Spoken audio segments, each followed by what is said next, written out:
Hello guys, welcome back to JD Bots. In this video, we'll get started with Power Automate. We'll learn the user interface of Power Automate platform and see all the features, option, and then we can take it from there. All right. So when you log in to make.powerautomate.com, this is a similar user interface, user experience you will have on the Power Automate platform. On the top right, you have environments, settings, help, and your logged in user. Okay. On the left hand side, you have the navigation pan. On the middle, you will have some of the latest features coming up or just quick start learning modules and some of the news articles, pricing, forum links, and everything. Okay. So let's go step by step. First thing first, let's explore the environments. As the name suggests, you can create multiple environments and build the flows in those.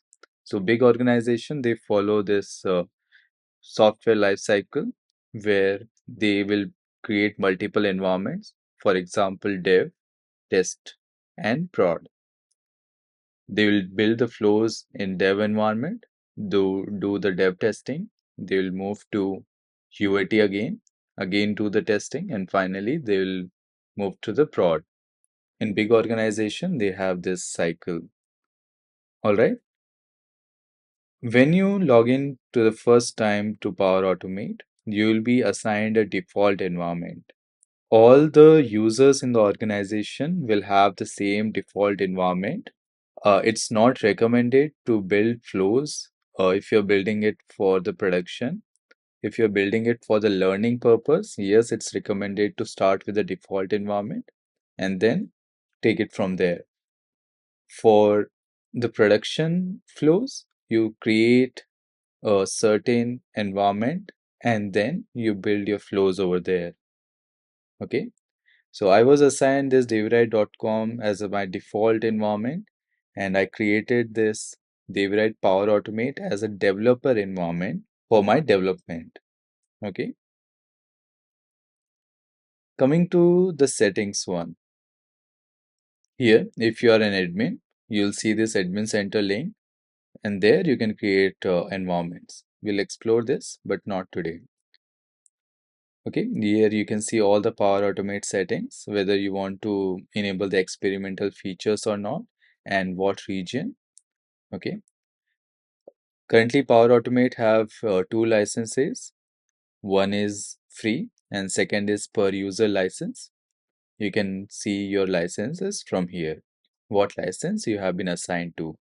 A free license do not have access to premium connectors, or they have access to for a trial period, let's say 30 days.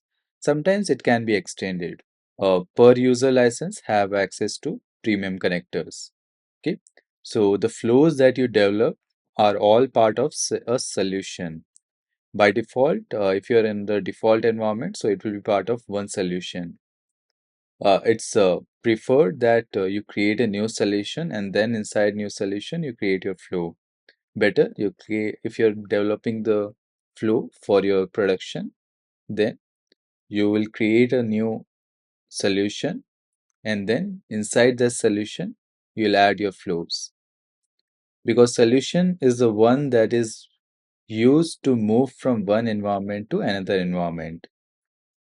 Okay, now rest all seems to be understandable. Themes, password, contact preferences. Okay.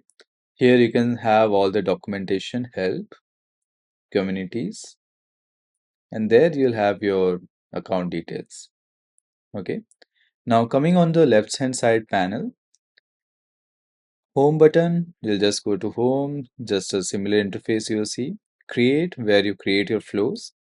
And here you'll have multiple options to create with. This we discussed in our first video.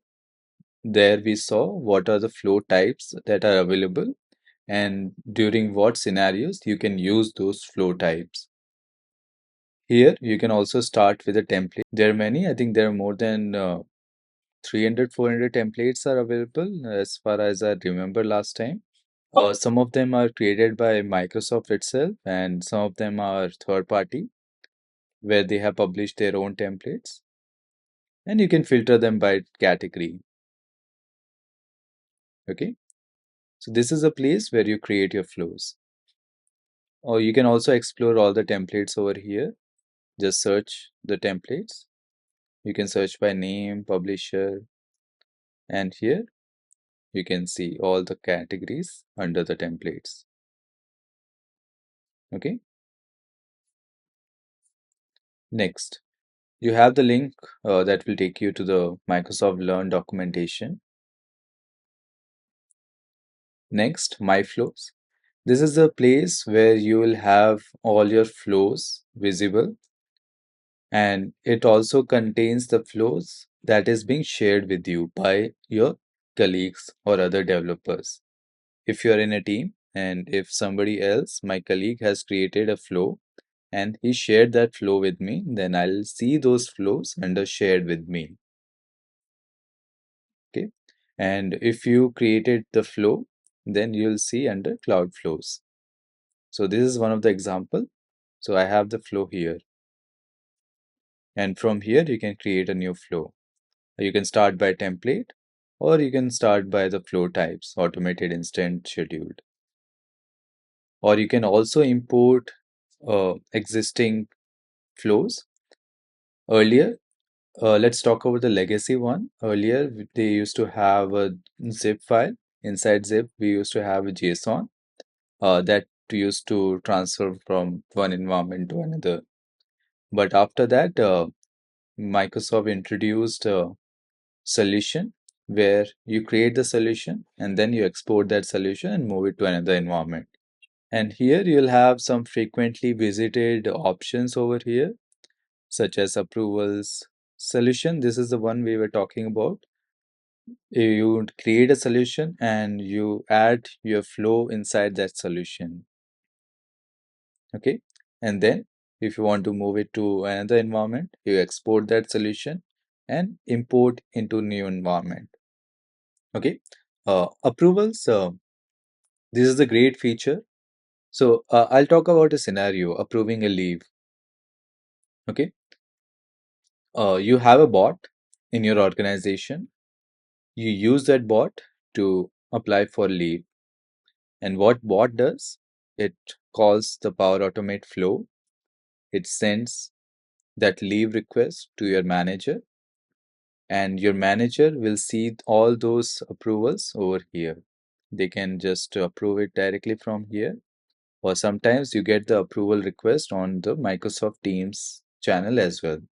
So there are multiple places an approval can be done, either from here or from Microsoft Teams bot, or the other places I haven't explored, but these two I have seen from here itself or from Microsoft Teams bot. Okay. Solutions we saw just now, process mining, it's part of the business process flows. You can have some AI capabilities in your flows. Here you can see all your desktop flow runs, and if at all there is any errors or how many machines, some dashboard is here. It's new. Earlier it was not there. So next we have machines. Here, let's suppose you're building up desktop flows. You need a machine that needs to be registered. If you do not have a machine, you can opt for the hosted machine from Microsoft. It's a virtual machine where your flows will run. Okay. Again, this is a new feature, work queues. We'll see all these functionalities later. And what we have here, the Automation Center provides comprehensive visualization that enable you to monitor health of your automation. These are all some of the dashboards that Microsoft has newly introduced to have a better control over all your automations. If any errors are there, how many runs are succeeded or failure, so all those things. Connections is really important. Um, for most of the connectors that you use in Power Automate, you will have to sign in to those connectors. And when you sign in, you create a new connection. You can also add multiple connection, or Let's suppose you don't have access to certain resources in an environment. You ask your colleague, basically, you share the flow with your colleague, ask them to log into that connection connector, create a connection, and then you can build on top of that with a connection from your colleague because your colleague has access to more resources. This also we'll see. You can create numerous connections, database, blob storage, Azure, anything you can create over here. Next, we have tables. I believe it will open in Dataverse. Dataverse is a database that is supported by Microsoft Power Platform. It's easy to integrate with any of the Power Platform services. And here are also sample tables that are available that you can make use of. You can also create new tables. Okay. AI Hub. Now you can call AI Builder to send your prompts and get a response back. This gets mostly helpful during drafting an email. And here you have, you can pin or unpin some of the features that you mostly use. So yeah, this is a more. And if you want to move to other cloud platform services, you have four of them apart from Power Automate. That is Power Apps, Power BI, Power Pages, and Copilot Studio. Okay. So we saw the navigation pan. Okay, last bit is pending. Chatbot. You can ask anything to the chatbot. It's again Microsoft Bot Framework chatbot. Okay. If you have any issues arising, you can ask it. It might answer you from the documentation. Okay. Coming back to the home page. If your organization has enabled Copilot in Microsoft Power Platform or Power Automate, then you can also create flows using Copilot. So this is some of the examples that it has shown here. For example, every month copy all files from OneDrive folder to another OneDrive folder. So it will create a Power Automate flow using this prompt. So basically it will add all the actions that needs to be there and it will be connected to it. Copilot is a great feature to add on to Power Automate that allows you to quickly create flows just in by giving a prompt. Okay, here it has also several suggested flow description every day, every week. That means it will create a recurring flow, or you can say scheduled flow. Okay, when a new item is created, that means it will create a automated cloud flow. And here I believe the second one would create a instant flow. Here you can see with click of a button. Okay, so these are some of the features that you'll have on the Copilot. And scrolling down, you have the learning modules from Microsoft Learn. You can go through their learning plan and you can also learn through this learning path. Okay, and yeah, all right. I think this is all we have over here. Let's meet in our next video. Thank you, everyone.